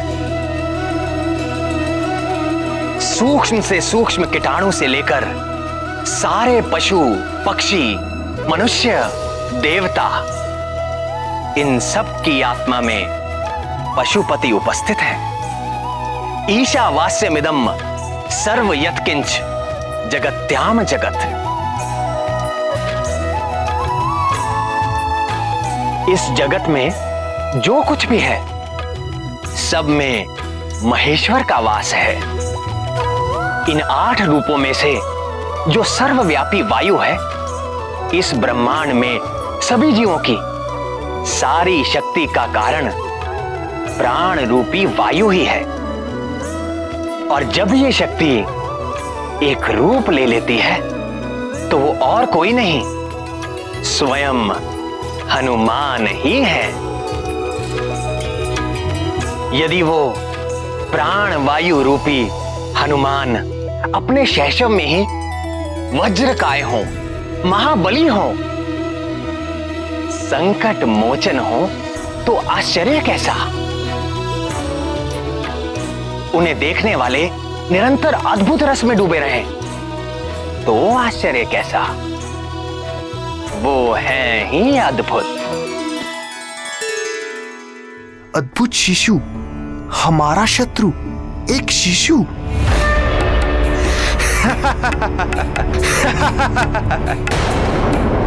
वाली भैया, मुझे आपसे ये आशा नहीं थी। अब आप शिशुओं से भी प्रतियोगिता करने लगे। ये कोई हंसने की बात नहीं है सुग्रीव। वो मरकट कोई साधारण शिशु नहीं है।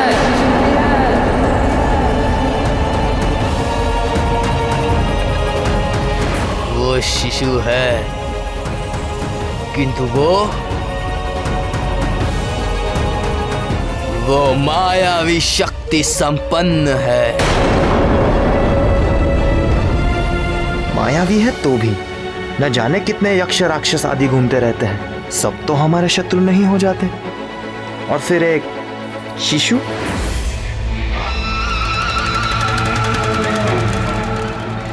तुम समझते क्यों नहीं सुग्रीव? तुम मुझ महानतम के निर्णय पर संदेह कर रहे हो। तुम्हें क्या लगता है मैं महानतम अकारण किसी अजन्मे शिशु के प्राण लेने का प्रयत्न करूंगा? नहीं वाली भैया, मेरे कहने का ये अर्थ नहीं है।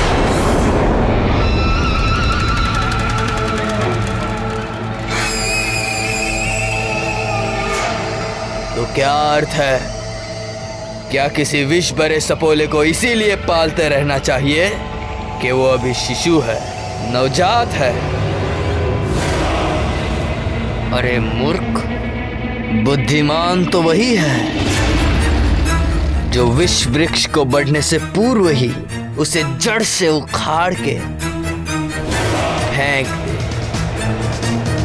वह मरकट हमारे किष्किंधा राज्य और परिवार को ग्रसने वाला राहु है। यदि हमने उसका नाश नहीं किया तो वो हमारा विनाश कर देगा।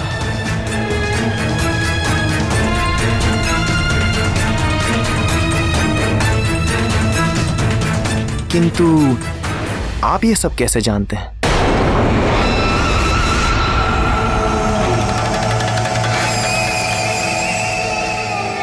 स्वयं देवर्षि नारद जी ने मुझ महानतम को यह सूचना दी।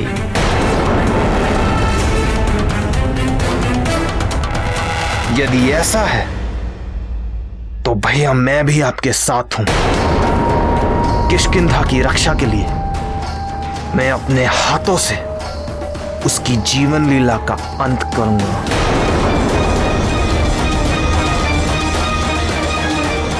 आप जब कहें तब मैं चलने के लिए प्रस्तुत हूं। कब चलना है? कल भोर में ही।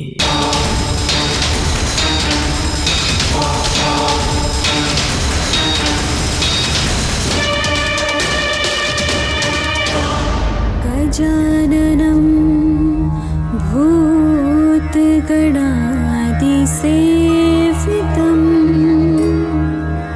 गजाननं भूतगणादिसेवितं कपित्थजम्बुफलचारुभक्षणम् उमासुतं शोकविनाशकारकम् नमामि विघ्नेश्वर पादपङ्कजम्।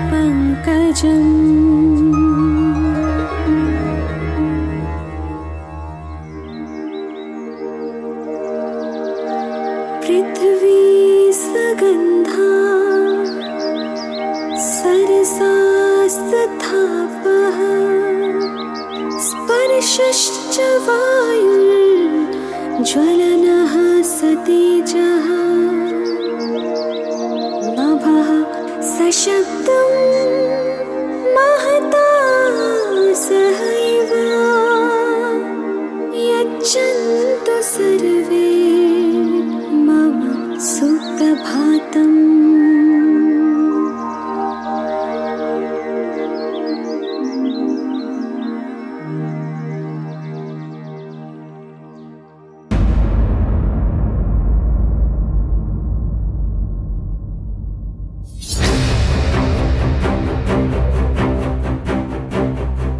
सोच क्या रहे हो भैया? किधर चलते हैं?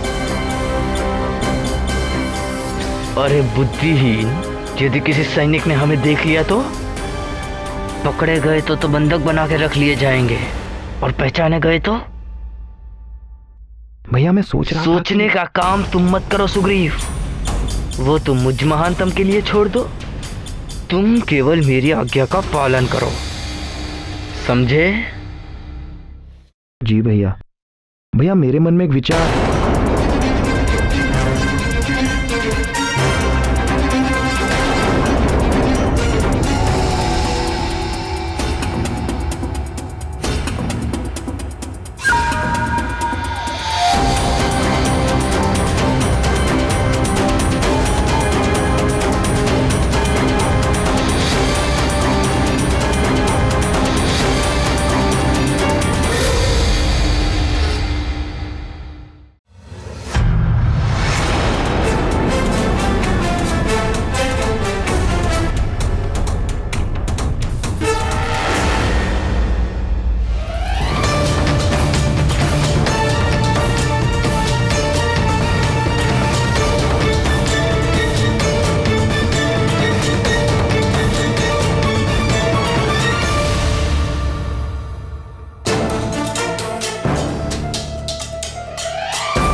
कितना मोहक शिशु है, इतना प्यारा शिशु मैंने आज तक नहीं देखा।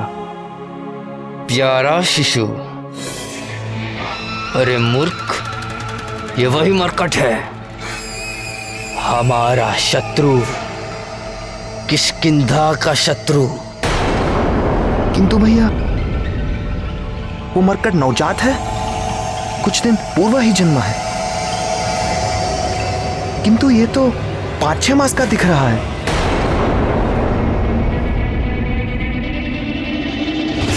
ये तो सचमुच 6 मास जितना बड़ा है,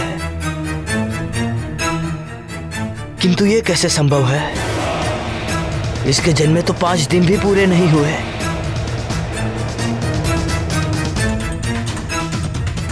कोई और होगा हमारा शत्रु। ये तो कहीं से भी दुष्ट नहीं लगता। ये तो कितना शांत है। इसे तो देखने से ही मन में आनंद सा उठता है। ये वही शिशु है। मुझ महानतम से ये भूल नहीं हो सकती। किंतु भैया, किंतु कुछ नहीं। तू जानता नहीं, ये दुष्ट बड़ा ही भयानक मायावी है। मायावी? मुझे तो नहीं लगता। जब तक प्राणी का कर्म शुद्ध नहीं रहता, तब तक उसकी बुद्धि अशुद्ध रहती है। वो सत्य को सामने देखकर भी देख नहीं पाता। उसके कल्याण का मार्ग बार बार उसके सामने आता है, फिर भी वो उसका चुनाव नहीं कर पाता। समझाने वाले को वो अपना शत्रु समझता है और अंत में अपने सर्वनाश को प्राप्त हो जाता है। विनाश काले विपरीत बुद्धि। वाली परम संत हनुमान को बार बार देखकर भी उससे शत्रुता करता रहा और अपने अंत काल तक ऐसे ही भटकता रहा। कर लिया लल्ला ने स्नान, अब कर लीजिए थोड़ा ध्यान। हार कंठ में कुंडल कान, कितने सुंदर है मुस्कान।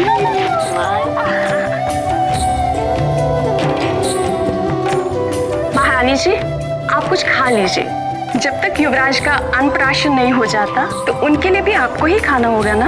अरे हाँ, फिर तो हमें बहुत सारा खाना होगा। क्यों केसरी नंदन? लीजिए महारानी जी, खा लीजिए।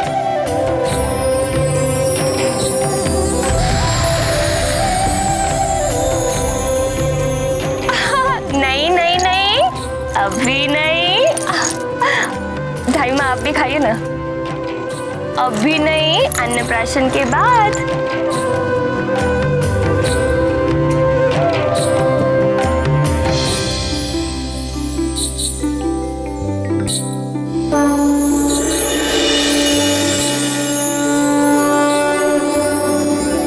भैया, ये तो घुटनों के बल चल रहा है और आप कह रहे हैं कि 6 दिन का भी नहीं है। मायावी है मरकट, बोला था ना मैंने। युवराज जी, थोड़े और बड़े हो जाइए, फिर मैं स्वयं आपको सेब के उपवन में ले चलूंगी। चलेंगे हम उपवन, खाएंगे फल हम भर मन। महारानी जी, मैं आपके लिए स्नान का प्रबंध करती हूँ। केसरी नंदन, अब मैं स्नान करके आती हूँ।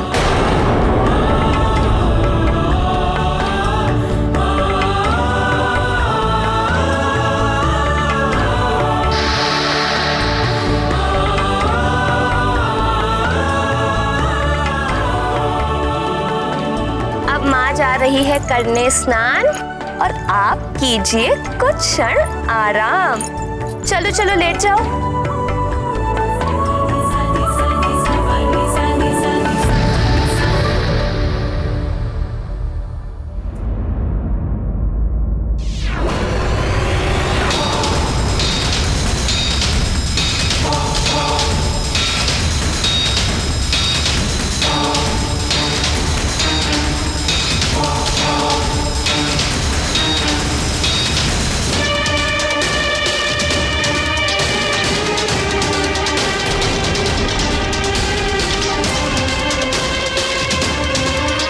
देखो तो इस मायावी मरकट को, 5 दिन का भी नहीं है और सेब खाना चाहता है। किंतु भैया,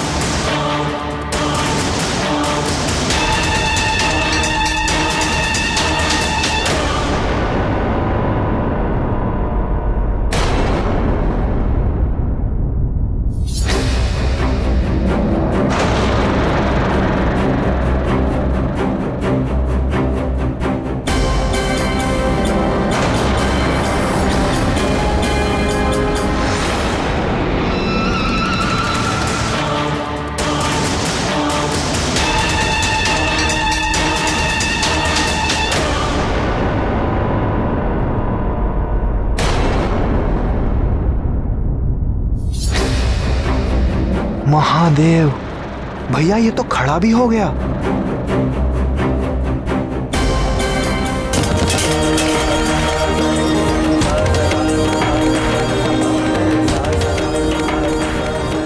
ये तो सच में चमत्कारी शिशु है। चमत्कारी नहीं मंदबुद्धि, मायावी। स्वयं देवर्षि नारद जी ने मुझे कहा कि ये मरकट तेरे पतन का कारण बनेगा। मेरे होते हुए आपका पतन? कभी नहीं।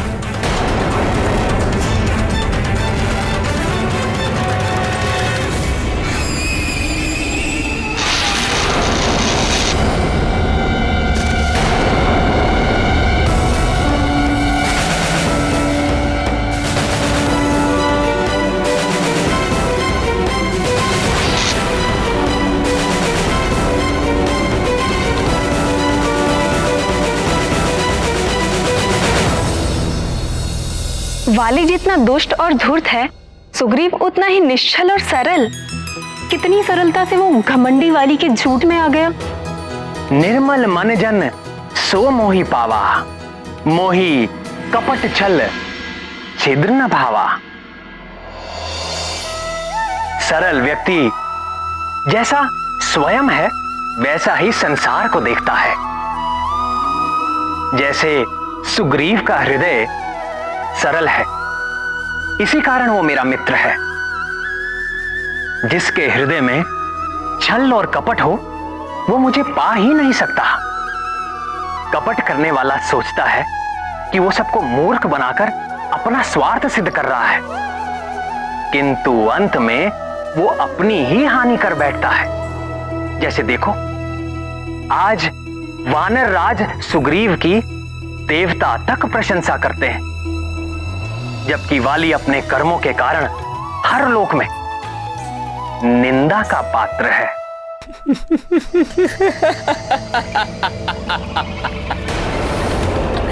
भैया मैं गिर गया और आप हंस रहे हैं?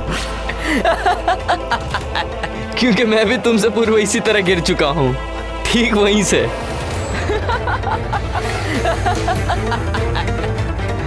कौन है वहां? कौन है?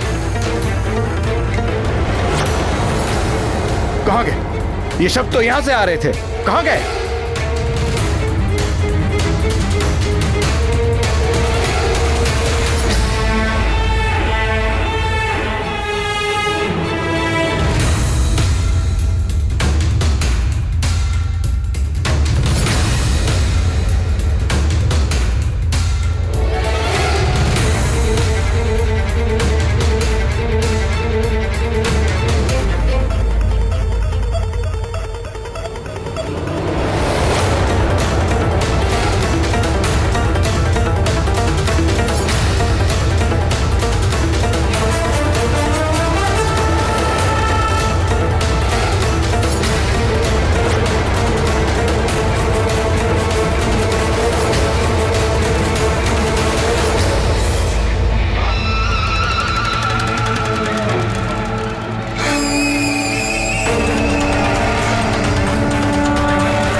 आपको भी भूख लग रही क्या भैया?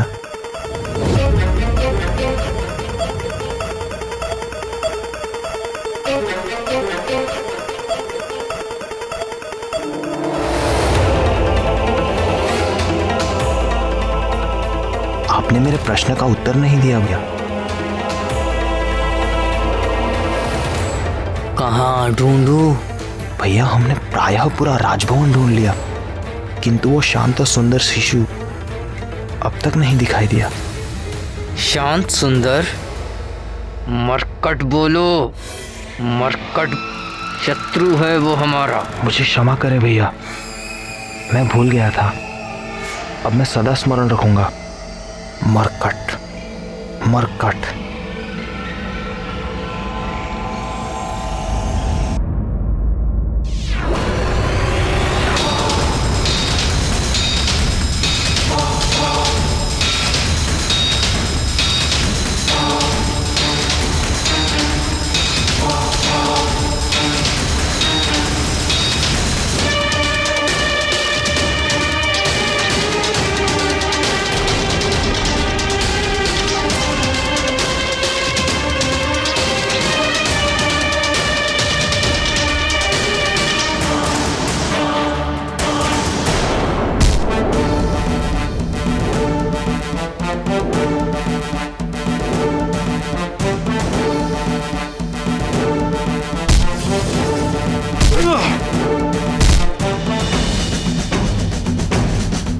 प्रणाम वानरराज। आइए अमात्य, कल युवराज के षष्ठी संस्करण की सारी व्यवस्था हो गई। जी वानरराज, आपसे कुछ परामर्श करना था। किस विषय में? 10वें दिन के नामकरण और संस्कार के लिए अतिथि की सूची के विषय में। सर्वप्रथम युवराज के नाना वानरराज कुंजर। वानरराज, मैंने तो उनका नाम सर्वप्रथम लिख लिया था। अयोध्या नरेश महाराज दशरथ से आरंभ करके अंग, उत्कल, कंबोज, कैकई, काशी, मिथिला, सोबीर, चैदियर,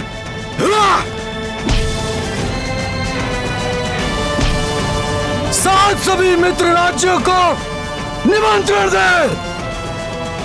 मलय, माल्यवान, मैनक और मध्यांचल के भी शासकों को निमंत्रण भेजिए।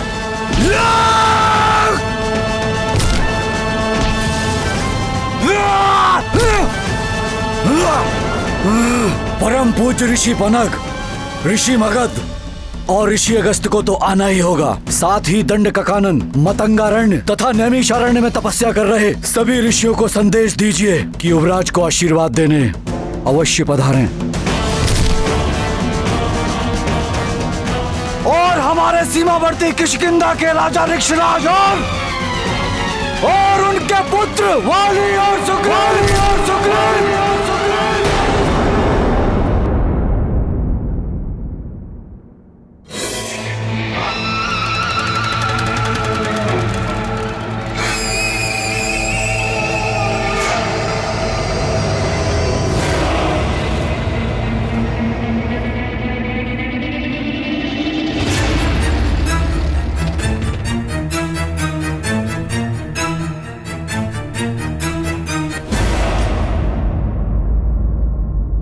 नामकरण के साथ कल के षष्ठी संस्कार में भी उन दोनों को आमंत्रित कीजिए।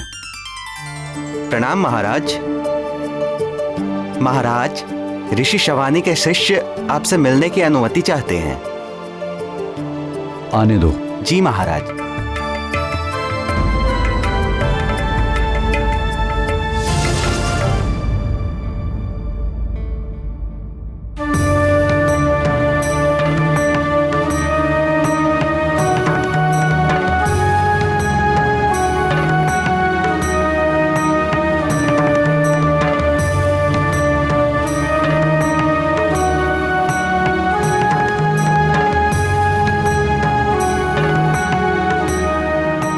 प्रणाम महाराज।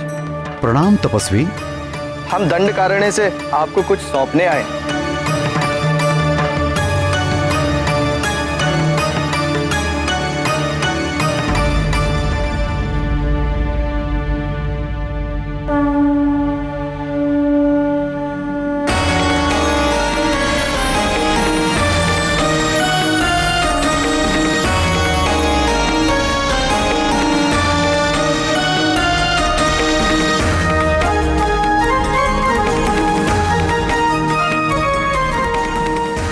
यह अष्ट धातु से निर्मित एक सिद्ध गदा है महाराज।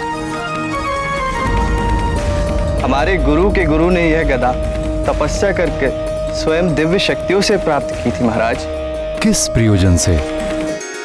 और एक तपस्वी का गदा से क्या कार्य? राक्षसों से संघर्ष करने के लिए हमारे गुरु के गुरु ने क्षत्रिय कुल में जन्म लिया था महाराज, किंतु कालांतर में उन्होंने हिंसा का त्याग करके अहिंसा का व्रत धारण किया था महाराज। उनके देहावसान के पश्चात यह गदा हमारे गुरु ऋषि सावर्णी की सुरक्षा में थी। सुरक्षा में?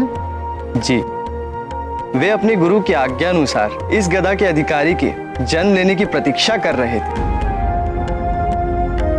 किंतु 2 सप्ताह पूर्व उन्होंने भी देह त्याग दी।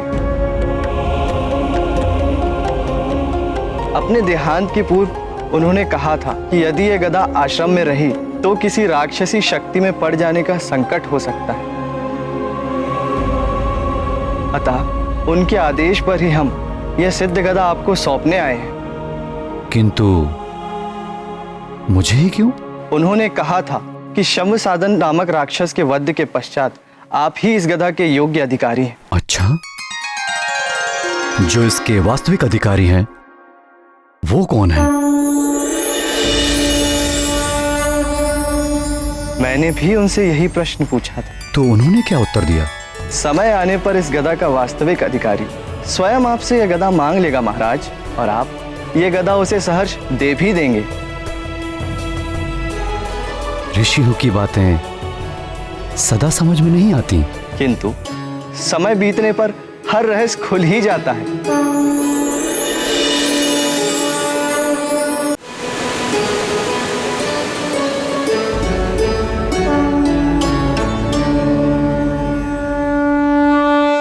किंतु इस गदा में क्या विशेष है? वानर राज, यह अमोघ गदा है। अपने लक्ष्य पर चोट करने के पश्चात वापस अपने स्वामी के हाथों में लौट आते हैं। और दूसरी विशेषता इसकी यह है महाराज कि इससे टकराने वाला चाहे वो कठोर से कठोर तत्व से ही क्यों ना बना हो, इससे टकराकर खंड खंड हो जाता है।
अज्ञानी।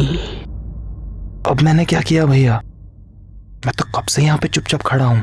तुम नहीं, ये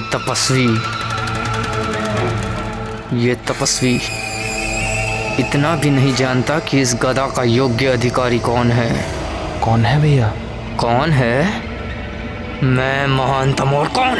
वो तो आप हैं भैया। ये गदा तो किष्किंधा में होनी चाहिए।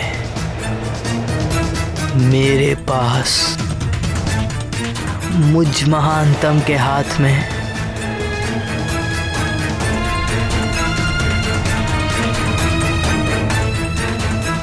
ये तो बहुत ही अद्भुत गदा है।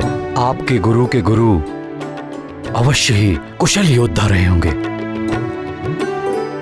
मैं आपका धन्यवाद करता हूं। बताइए इस गदा का मैं कैसे प्रतिदान करूं? नहीं महाराज, हमें कोई प्रतिदान नहीं चाहिए। आप राक्षसी आक्रमण और आतंक से निर्दोष मनुष्यों व प्राणियों की रक्षा जैसे करते आए वैसे ही करते हैं। यही हमारे गुरु की इच्छा थी। प्रजा की रक्षा करना राजा का कर्तव्य होता है और ऋषियों को दान करना भी राजा का कर्तव्य है। मंत्री जी। महाराज। इन युवा तपस्वियों को हमारी ओर से 1 सहस्त्र स्वस्थ गायें प्रदान करें। अब आप लोग विश्राम करें और कुछ दिनों तक हमारे अतिथि बनकर रहें। आपकी जय हो राजन। परम शक्तिशाली ईश्वर आपकी भुजाओं में और बल दे, आपके वंश को बढ़ाए और सदैव सुरक्षित रखे।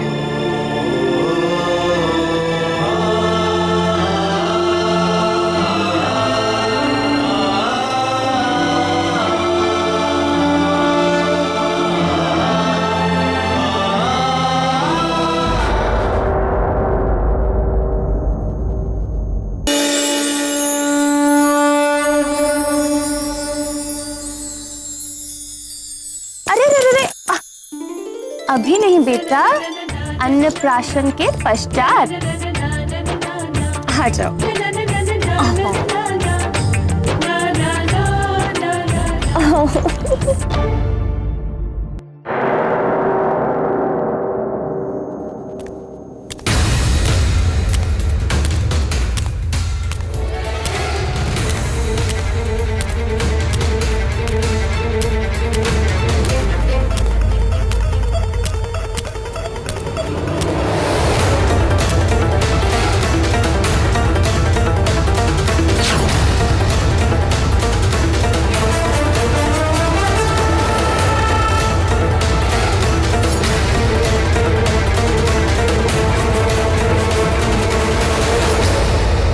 प्रिय अंजने, ये देखो। क्या पहना? मेरा नया गदा।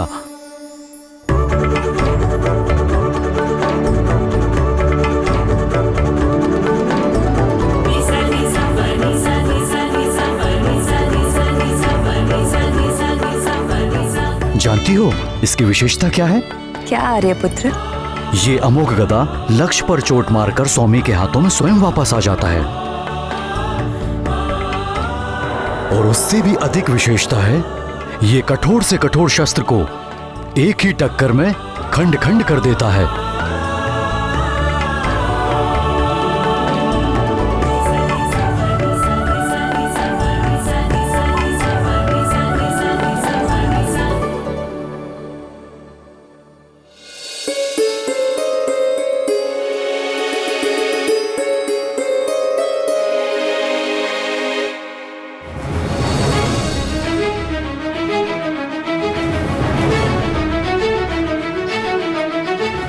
ये सब किसने किया प्रिय?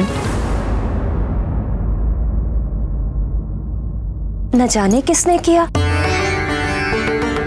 मेरे कक्ष से जाने के पूर्व तो ये सब सेब वहां पेट पर पड़े हुए थे। आपके जाने के पूर्व कोई कक्ष में आया था क्या? नहीं, कोई भी नहीं। सिर्फ आपके ये पुत्र ही थे। फिर तो हमारे पुत्र तो कुल 5 दिन के हैं। वो यहाँ तक कैसे पहुंच पाएंगे? वो तो अभी खड़े भी नहीं हो सकते।